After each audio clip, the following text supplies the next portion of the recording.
पाकिस्तान ने भारत को फिर से एक गीदड़ भभकी दे दी है।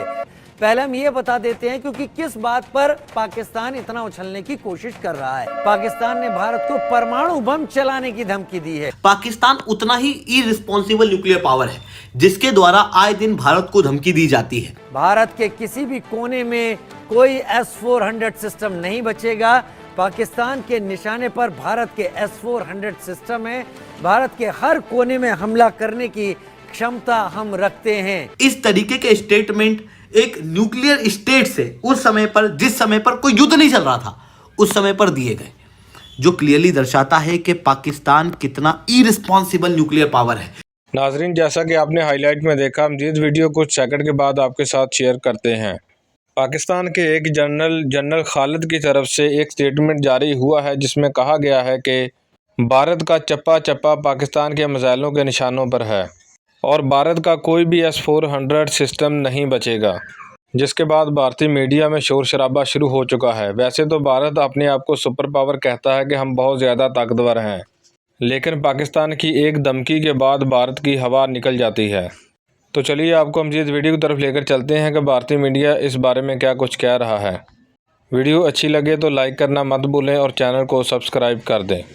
रिसेंटली पाकिस्तान के लेफ्टिनेंट जनरल द्वारा भारत को यह धमकी दी गई कि पाकिस्तान के पास में हर प्रकार के न्यूक्लियर बॉम्ब है जिसकी मदद से वो भारत के कोने कोने में अटैक कर सकता है और S-400 भी पाकिस्तान के न्यूक्लियर बॉम्ब से नहीं बच सकता।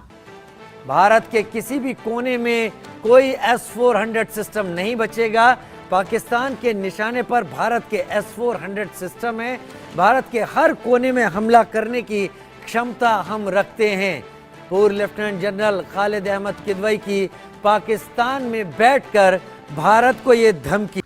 इस तरीके के स्टेटमेंट लेफ्टिनेंट जनरल द्वारा उस समय पर दिए गए जिस समय पर भारत पाकिस्तान के बीच में कोई युद्ध नहीं चल रहा था, शांति का माहौल है, कोई सीज फायर नहीं हो रहा है। हालांकि हम लोगों ने ट्रेड वगैरह के अंदर एक दूसरे से कट आउट किया हुआ है, बट शांतिपूर्ण रिलेशन के बीच, बिना युद्ध वाले रिलेशन के बीच पाकिस्तान द्वारा न्यूक्लियर वेपन की धमकी देना अपने आप में एक बहुत ही इररिस्पॉन्सिबल बिहेवियर है।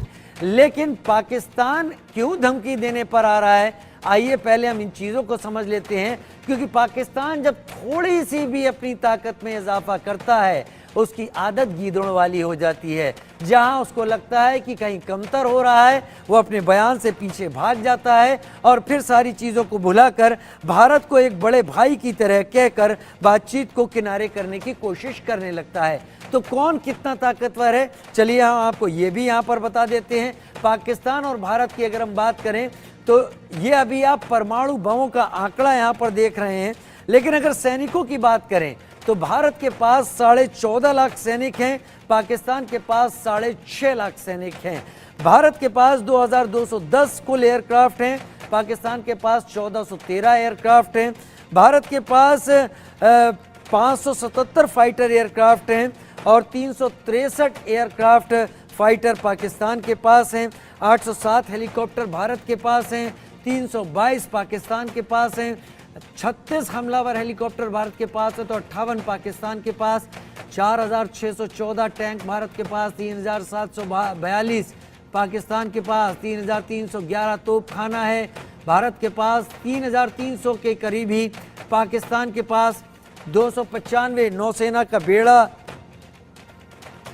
और अब इसके बाद नो फर्स्ट यूज की परमाणु नीति की भी हम बात कर लेते हैं, यानी पहला कदम हम नहीं उठाएंगे। भारत और पाकिस्तान की परमाणु नीति के बारे में समझिए। पाकिस्तान के फॉर्मर लेफ्टिनेंट जनरल हैं जिसका नाम है खालिद अहमद किदवाई। ये आज के समय पे पाकिस्तान के नेशनल कमांड अथॉरिटी, जिसके द्वारा पाकिस्तान के न्यूक्लियर वेपन को कंट्रोल किया जाता है, उसके एडवाइजर भी हैं। इनके द्वारा रिसेंटली भारत को धमकी दी गई कि पाकिस्तान के अंदर कोई भी नो फर्स्ट यूज पॉलिसी नहीं है और पाकिस्तान के पास में वो सारे न्यूक्लियर वेपन हैं जो कि भारत के कोने कोने में टारगेट करने में सक्षम है। इतना ही नहीं, इनके द्वारा ये भी कहा गया कि S-400 डिफेंस सिस्टम भी हाइड नहीं हो सकता पाकिस्तान के न्यूक्लियर वेपन से। ये और आगे बढ़े, इनके द्वारा ये कहा गया कि पाकिस्तान के पास में टैक्टिकल, ऑपरेशनल, स्ट्रेटेजिक हर प्रकार के न्यूक्लियर बॉम्ब है जो भारत के कोने कोने में अटैक भी कर सकते हैं और इतने नंबर में है कि कभी भी भारत के अंदर बड़ा धमाका हो सकता है। इनके द्वारा यह भी कहा गया कि अगर हम काउंटर अटैक करते हैं तो हमारा काउंटर अटैक भी बहुत टेरिफाइंग होगा। इस तरीके के स्टेटमेंट एक न्यूक्लियर स्टेट से उस समय पर, जिस समय पर कोई युद्ध नहीं चल रहा था,